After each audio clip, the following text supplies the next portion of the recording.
चला तर मंडळी, आज मी बनवून दाखवणार आहे असा एक गोड पदार्थ जो कधी ना कधी तुम्ही बनवलाही असेल आणि खाल्लाही असेल.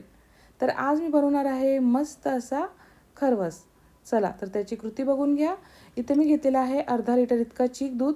त्याच्यामध्ये आपल्याला जो चहाचा कप असतो तेवढं मी साधं दूध घातलेलं आहे आणि 1 वाटी गूळ घातलेला आहे. गूळ तुम्ही तुमच्या टेस्ट अकॉर्डिंग कमी जास्त करू शकता. आता दुधामध्ये गूळ आपल्याला छान असा मेल्ट करून घ्यायचा आहे. हा बघा पूर्ण विरघळला आहे. आता ज्याच्यामध्ये आपण खरवस बनवणार आहोत ते भांडं घ्यायचं आहे आणि जे हे चिकदूध आहे ते आपल्याला गाळून घ्यायचं आहे. कारण की गुळामध्ये ना कधी कधी घाण असते, त्याच्यामुळे हे आपल्याला गाळूनच घ्यायचं आहे.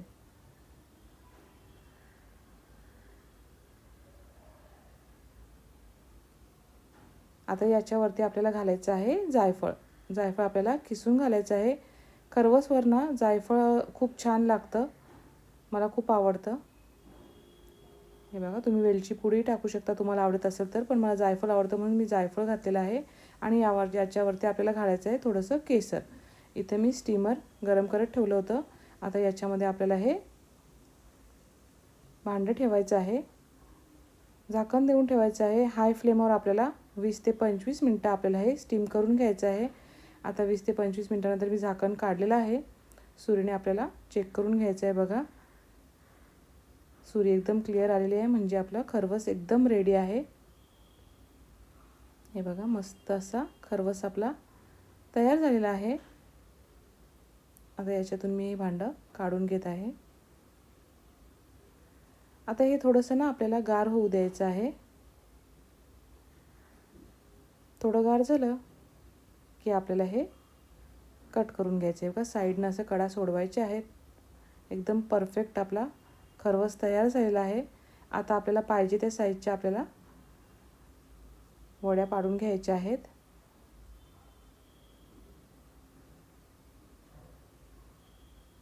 बघा, मस्त अशा वड्या पडत आहेत अगदी सहजपणे. हे बघा, मस्त असा आपला खरवस तयार आहे. मऊ लुसलुशीत गरमागरम असा खरवस तयार आहे. तर हा मी प्लेटमध्ये काढून घेते. बघा, मस्त वाफा निघत आहेत, वाफाळलेला आहे एकदम मऊ लुसलुशीत. तर सर्व वड्या मी काढून घेते. आता तुमच्यापैकी बरेच जणांनी खरवस बनवला असेल आणि खाल्लाही असेल, तर तुम्ही माझी रेसिपी बघितली, तुम्ही कशा पद्धतीने खरवस बनवता हे मला कमेंट करून नक्की सांगा. आणि व्हिडिओ आवडल्यास लाईक, शेअर, फॉलो, सबस्क्राईब करायला विसरू नका. धन्यवाद.